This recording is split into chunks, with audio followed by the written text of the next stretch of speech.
Earlier this month, the state had its primary election, and on that same day, June 3rd, a complaint was filed challenging the state's closed primary system because, as it is right now in New Mexico, only registered Democrats and registered Republicans can vote in the primary. Joining me now, David Crum and Ed Hollington, two people who are trying to change that system.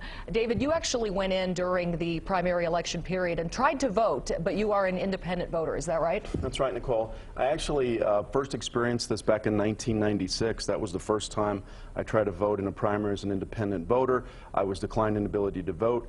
So here we go. We fast forward to the 2014 elections, and not much has changed. So I went in, and then again I was informed that I wasn't able to participate in the primary elections. So Ed, you're challenging this on a constitutional basis here, is that right? That's correct. It's New Mexico. We're fortunate to have two very, very strong constitutional provisions that permit or guarantee the right to vote in all elections for public officers, which obviously that's what the primary election is. And we believe that that is being infringed on by not allowing independent voters to vote in primaries. What would an open primary here look like? Myself, as an independent voter, would I be able to go in and just vote for whoever I wanted to vote for? You would go in and you would request a Republican or a Democrat ballot, and then you could vote. So basically, the form of the election will not change that much. It's just we're going to open up the primary to allow independents to make that choice of which party ballot they would like to vote for. And we know that about 20% of the state's voters are independent. It's a very fast-growing population of voters. Why are you an independent voter, David? Again, when I first came here, not knowing what the political landscape looked like, it was just a way for me to kind of find out what was going on. But I think for me and for a lot of the other voters that we've spoken to relating to the lawsuit, they feel like at the end of the day it comes down to really the best candidate, and it has not very much to do with the political party affiliation. Do you believe that opening up the primaries here will change the outcome of elections a lot, increase voter turnout? What kind of effect might we see? You know, it's just very difficult to know. We know that we're only one of 11 states that have a totally closed primary, and so everyone else that has tried it, and there are 24 states that have some variation of this, and 11 that have a totally open primaries, they don't seem to have any problems at all. But what it would do, it would allow almost 250,000 people in this state to actually vote in the primaries, which they cannot do at this point. All right. Well, we are out of time this morning, but we are going to talk more with David Crum and Ed Hollington this Sunday on Eye on New Mexico at 10 a.m. You can learn a lot more about this issue then. Kim, back to you.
Thank you for joining us for Eye on New Mexico this morning. Earlier this month, the state held its primary elections. But unless you're a registered Democrat or a registered Republican, you had no say in the outcome of that election.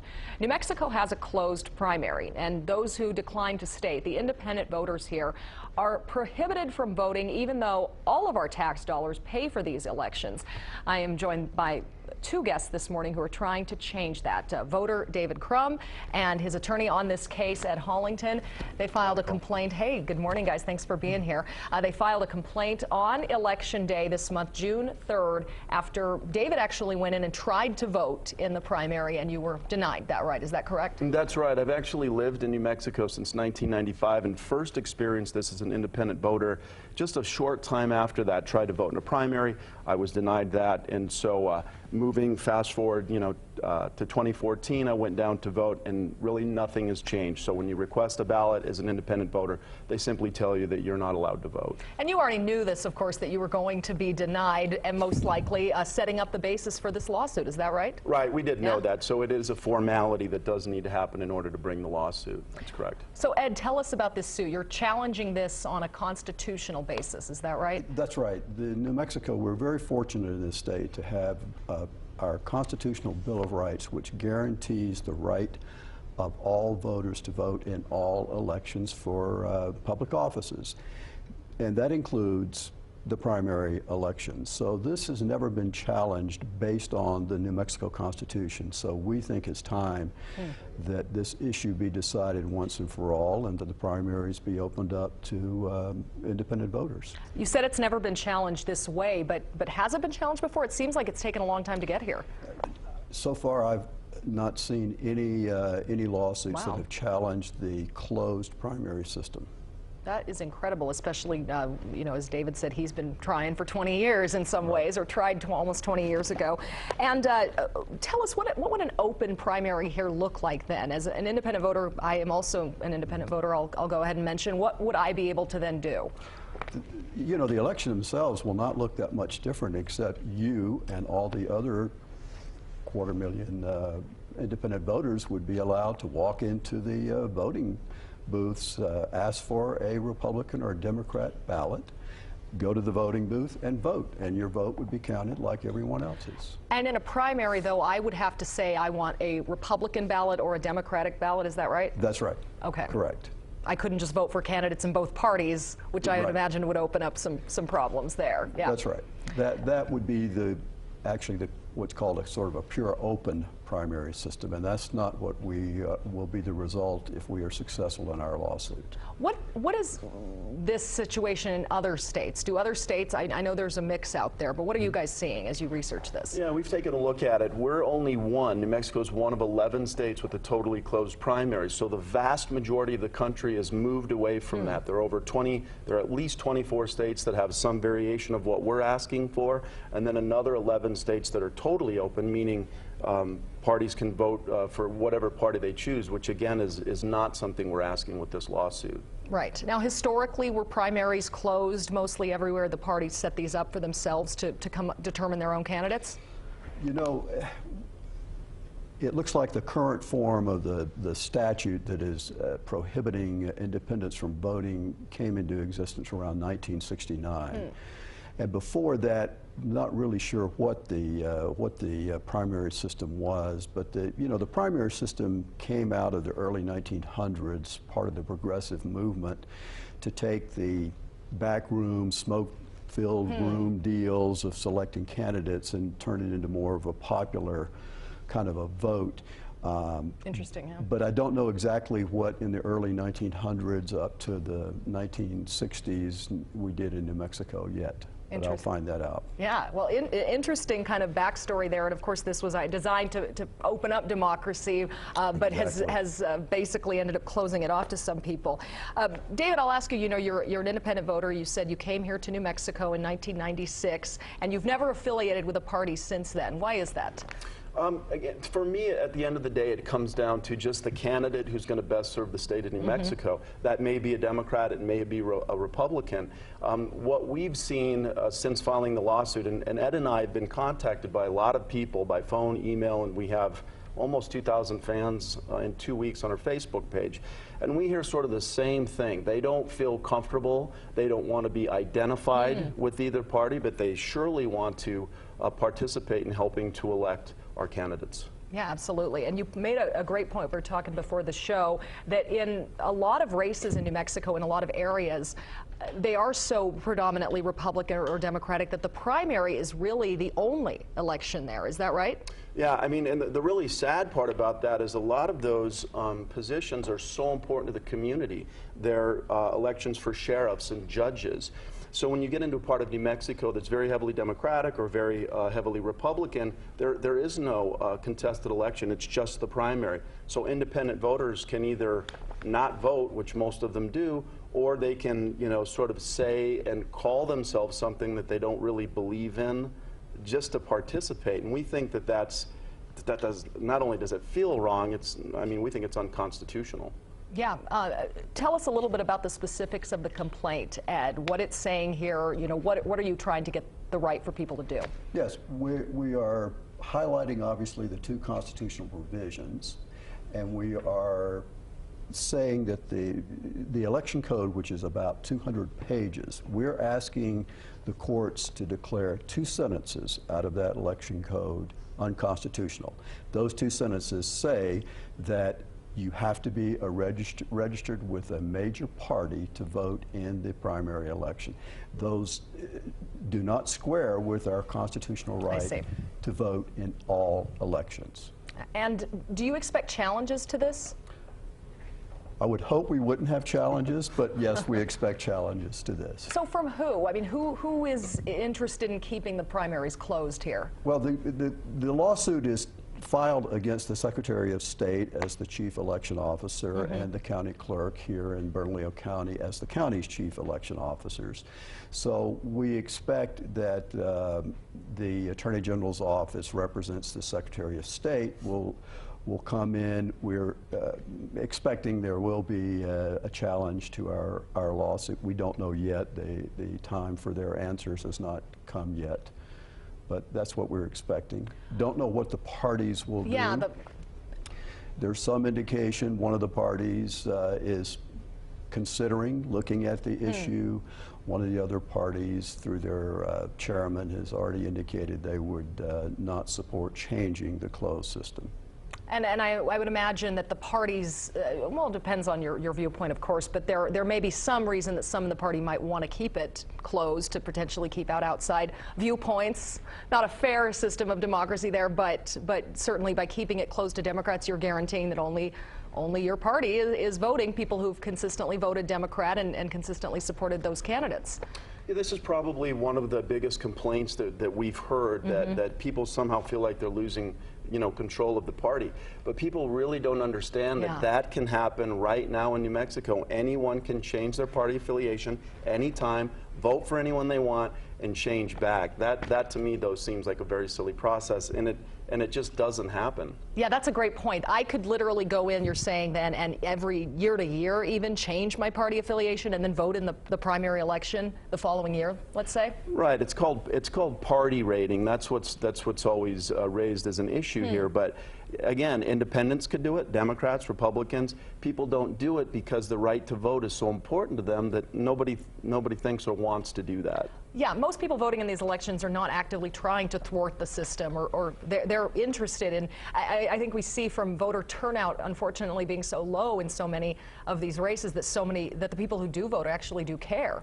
Yes, I think so, and that's what our lawsuit is about: the right to vote, to participate, not to have the doors shut in your face because you have exercised your right not to designate a party. That doesn't mean that you don't have the right or maybe the desire to go in on the primary day and associate by voting, saying, I want a Democrat or I want a Republican ballot. That's what's being denied the voter, is that right to say, I want to choose on this date, at this time, to go with this ballot or this ballot.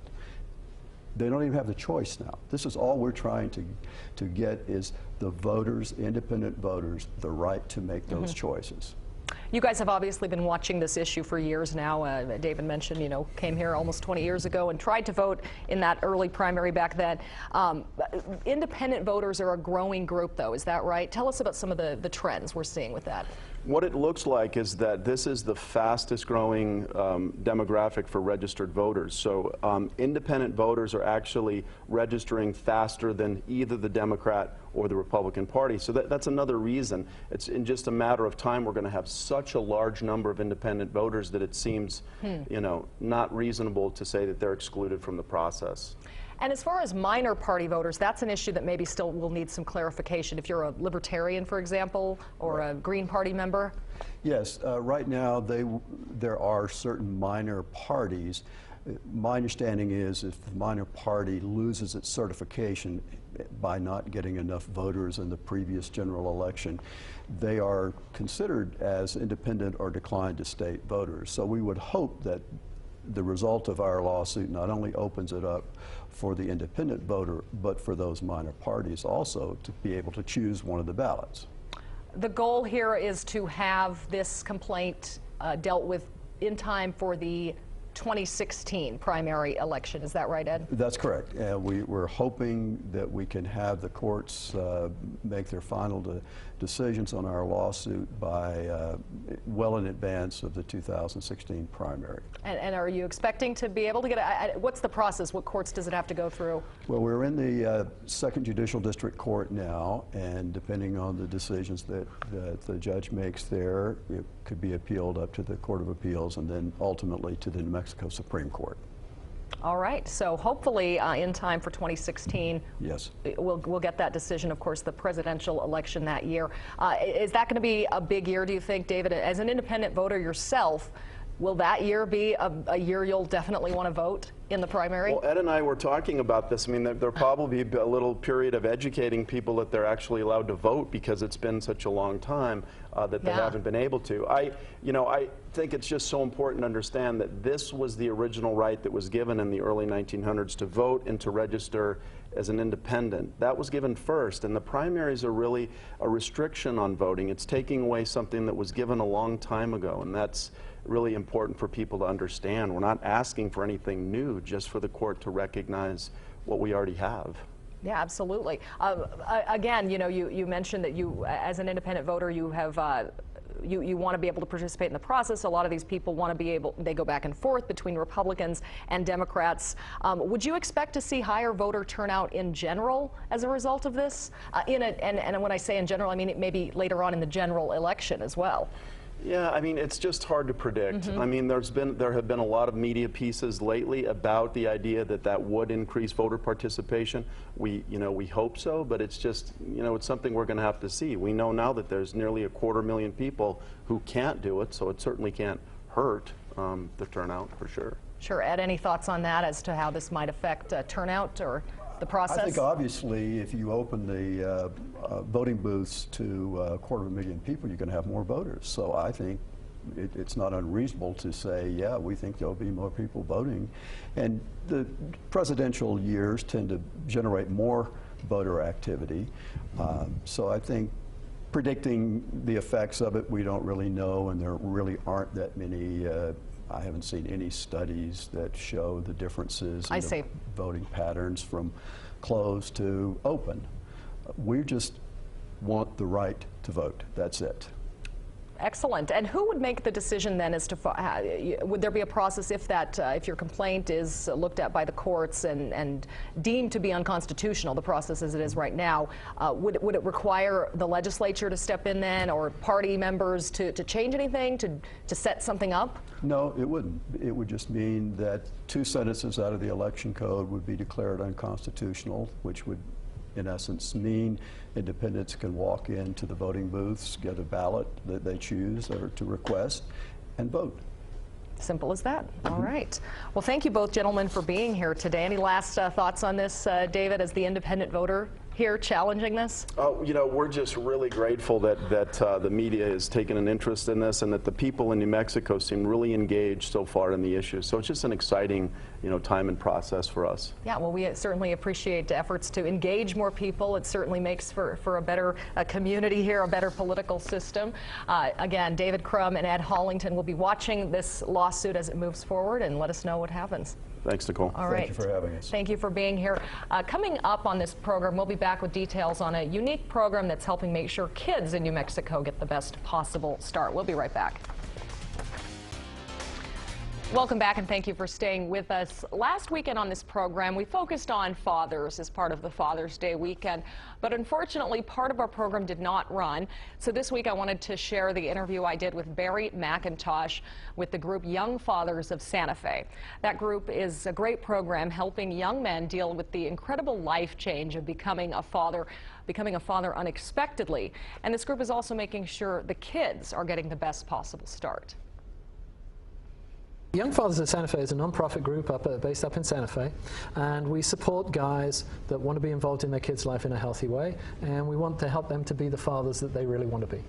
And most guys really do want to be the great dads. A lot of the younger ones just don't know how, because they haven't had a good role model themselves, they haven't been shown how to do it. So we help with that process. We show them what they can be doing, how they can communicate as parents, what they're likely to face as the child gets older, as they get older. And so we just, support them every which way, whether it be with jobs, housing, maybe unfortunately going through the legal system if that's a necessity. So it's really just being there for them, perhaps being a father role model that they maybe didn't have, or in addition to what they already have. Yeah, they're getting to work with people from different generations, the older men and other young fathers, that they're able to learn from their experience as well. Absolutely. We do groups. So we run about 4 or 5 groups a week, and sometimes there are older guys. In fact, we've been working with a 61-year-old grandfather who has custody of his grandchild, who wants to learn parenting skills and who's gone through it all, has some stories to tell, but really wants to do things that may be a little bit different. So the group is called Young Fathers of Santa Fe, but you will work with all ages of dads, it sounds like. It's really more about experience than age, but we certainly do want to be very supportive of the younger guys, because some of these young guys really need a lot of support. Absolutely. I want to point out some statistics from your website that really show the impact that growing up without strong parents and strong dads in particular can have.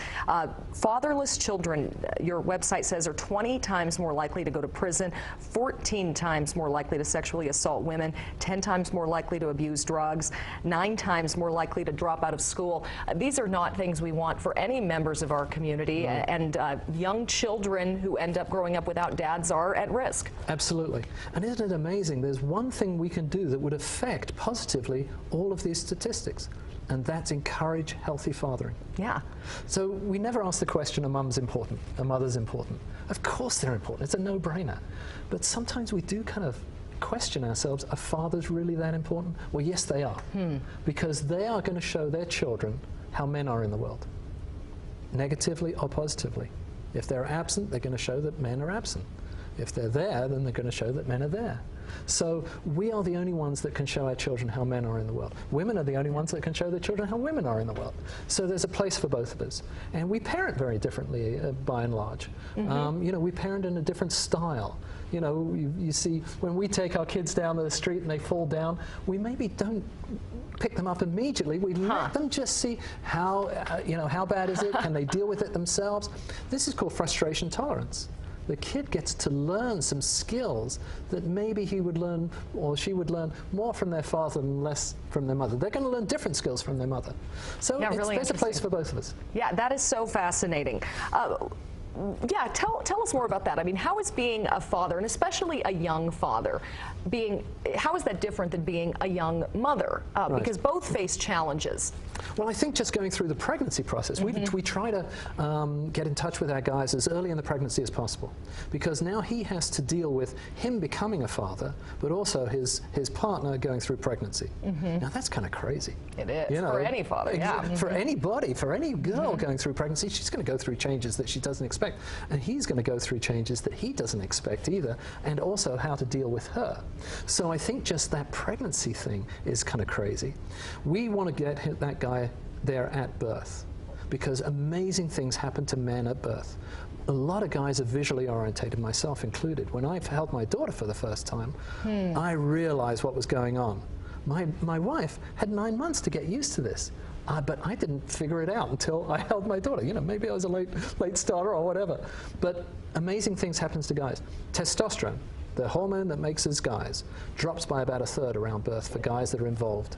Wow. It's amazing. Fascinating, yeah. Estrogen, that make women women, we have about 10% of what women have, actually goes up by about 1/3 in guys. And prolactin, the hormone that makes breast milk, Yes. we have in guys, that goes up. So we've got all these nurturing hormones, and the action hormone of testosterone goes down. So we feel very intensely around birth, and that's a great foundation for the rest of parenting. And we want the guy to be there at birth and experience that, because that's amazing. It is. It's so wonderful. And so you work with some men, some young men Yep. who haven't had their child yet. Right. That has to be a frustrating time, because, as you mentioned, a lot of these are unplanned pregnancies. Are these dads working with dealing with custody issues already? You know, are they going to stay with the mothers? Are they going to marry the mothers if they're not already married? These other types of issues. There's huge amounts of issues, and a lot of times in young relationship, that relationship doesn't survive. Yeah. But they're always going to be the parent of that child. So we manage that and try to help them keep that relationship to some degree intact, if at all possible, because they're going to have to deal with each other. They may not be romantically involved, but they're going to have to deal with each other.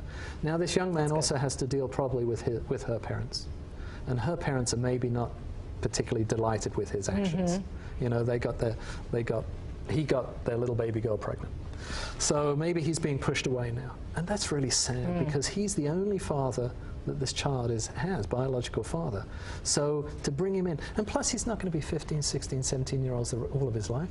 He's going to grow up, he's going to become mature, and if we can support that growing up, and one of the major motivators of that guy growing up is having a child. That's going to kickstart him real intensely. Yeah. So if we can keep him involved, that's going to be helpful in his development. And I think it's so great what you pointed out, that he may be getting, these young fathers may be getting a message from family members that you're not wanted there, and you're giving them the message that they are needed and wanted there. Absolutely. And that must be very empowering for them to know that they can make a difference in their child's life. Well, he is the most important man on the face of the planet to this child.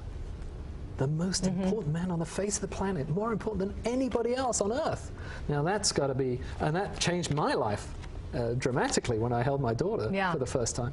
So that's important for him to understand that, how important he is, how valuable he is, and how essential he is to the child and the well-being of that child, and to his own well-being. So take us through a typical, if a man is watching, a young man is watching and wants to get involved, you offer some support groups. Kind of what would that person expect? It will be, you know, he can call us up at any time, any of our phone numbers on our website, and he can connect with us. And maybe we'll meet with him one-on-one, we'll meet with him in the coffee shop, you know, the basketball court, in the park, wherever, doesn't matter, at his work, at school. And then we'll try to slot him into a group that he can work with other guys, and usually these groups are very small, so it's very intimate and a lot of good work being done in a small setting. And we do groups at the high schools, at Capitol High School and Santa Fe High School, and then we do a group. We have a group at a skateboard shop, Initiate Skateboard Shop in Santa Fe. So we do a group in the evening there after the shop's closed. Yeah. And then we'll do a group at the Juvenile Detention Center. For the guys that are incarcerated. So we'll just meet with the guy one-on-one.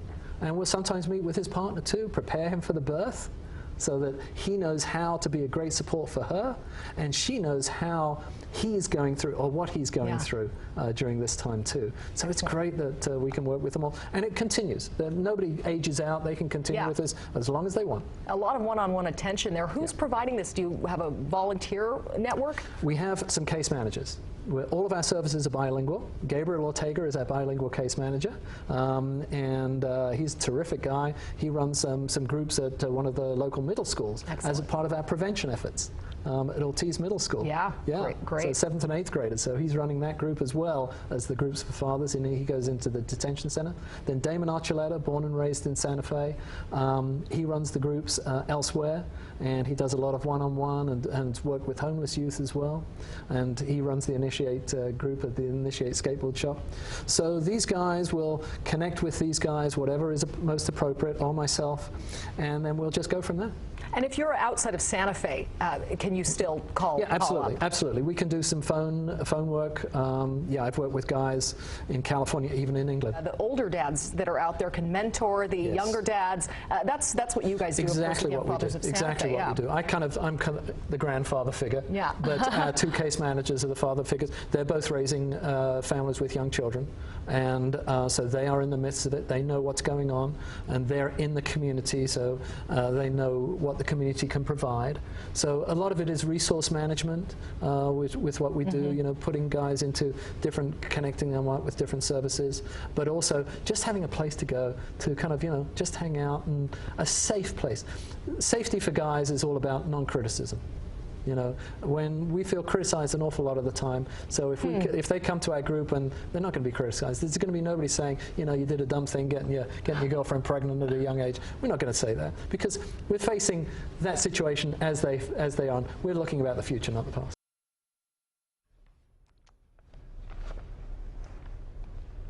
All right, that was Barry McIntosh with Young Fathers of Santa Fe.